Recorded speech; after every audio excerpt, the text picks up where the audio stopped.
Hey, thanks for making it to Veterans Info Tap. I'm glad you made it. I just wanted to share with you today the most important piece of the VA claims puzzle that you need to know. And I'll tell you that many, probably 80% or higher of veterans who are filing claims with the VA miss this important tool. And it's simply, I think, because it's not in their awareness. So I'm bringing it to your awareness. Hit the thumbs up, subscribe, share with a friend, all that good stuff. I really appreciate it. It helps the channel out immensely. Also, if you're not a member, consider joining. It does help the channel out, and it helps me to find you in the comments.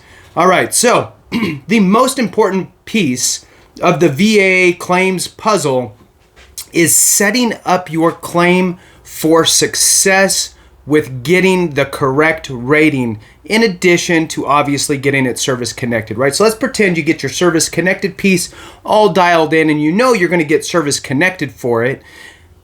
But there's an important piece to that pie, and that is making sure that you get that correct rating. And it is the schedule of ratings.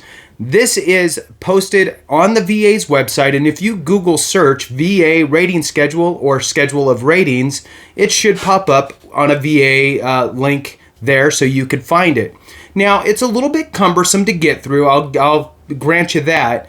It's broken into what they call books. There'll be different sections, these books, and it'll be for different parts of the body, right? It might be mental health, might be musculoskeletal, might be neurological. So you click on the correct book for your specific condition.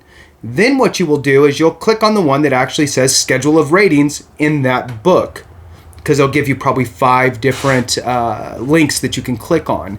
So make sure you click on the schedule of ratings underneath that specific section or book, and then you can find your condition in there. Now, the great part is the VA spells it all out for you.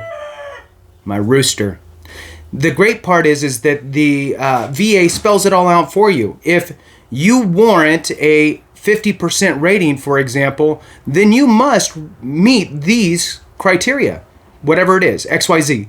And if you don't, well, then go down to the next one, 30%. If you're a 30% rating, then you have to meet this criteria, and so on and so forth, right? So you can find out by reading that. I mean, look, you're the patient. You know what you're experiencing. It's up to you to articulate it to the doctor. Now, here's where you're really going to find that, wow, it's really important that I say exactly the symptoms that I'm feeling, and I shouldn't leave anything out. And I should focus on the things that I have that are listed in the rating schedule and hammer those points home, because that is exactly what the VA is going to look at. Once they determine that you are service connected for a condition, what's the next step for them? They have to figure out what rating to give you for it. So that's why they send you to your C&P exam, right? So if you come in armed in 2 ways, the evidence that you provided had that information in there from the schedule of ratings, so you knew what they were looking for. So you worked with your doctor to document it, so it's provided as evidence.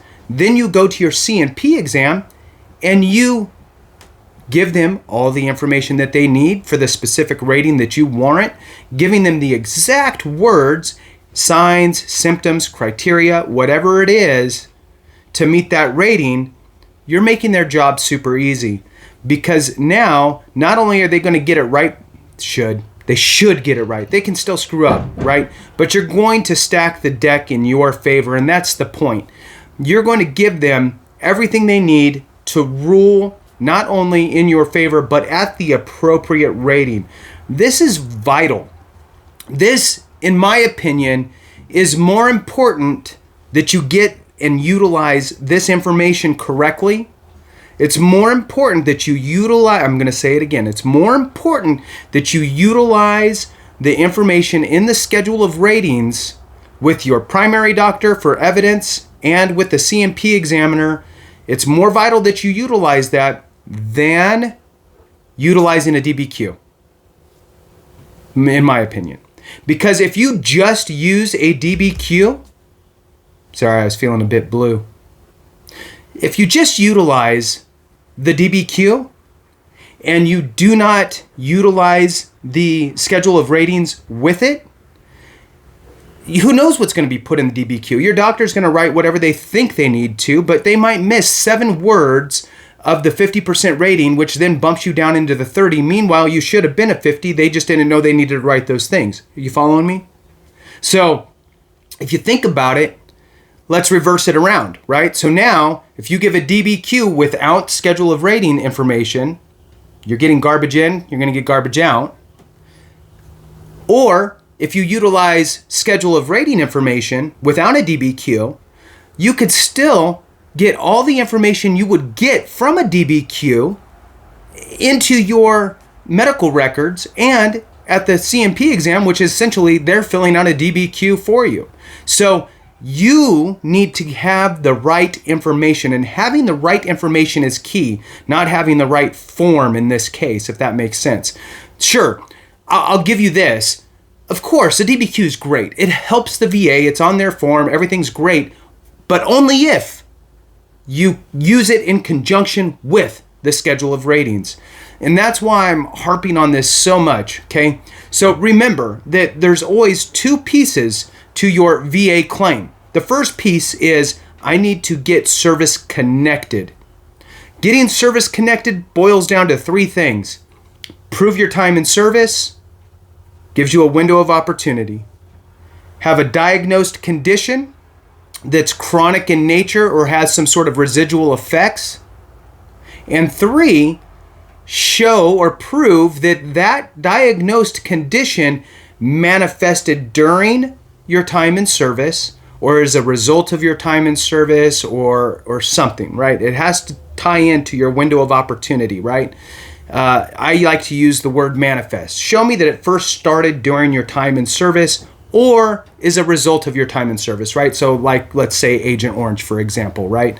Now, obviously, those are presumptive, so they've already conceded, all of those things. But the idea there is that something could happen years later. In fact, I'll give you a quick example. I had a buddy of mine that I knew who was on ship up in Alaska area, and he ended up getting lung cancer. And his lung cancer was horrible, and he had 0 presumptive opportunities, and he ended up getting service connected because we were able to prove that although he didn't serve anytime recent, he served like 40 years ago. Although he served 40 years ago, the ship he was on was documented to be riddled with asbestos and also was worked on at a shipyard that was also noted to have horrible asbestos problems. And because of that, the veterans, the board, viewed that as at least likely as not. I mean, it's as least likely as not that his cancer came from this asbestos. So there we go. Got that service connected. So make sure that you get your service connection piece done, and make sure you utilize the schedule of rating to get the correct rating. Thanks so much for watching. I appreciate you. Have a great one. And remember, if we don't take care of each other, something went wrong.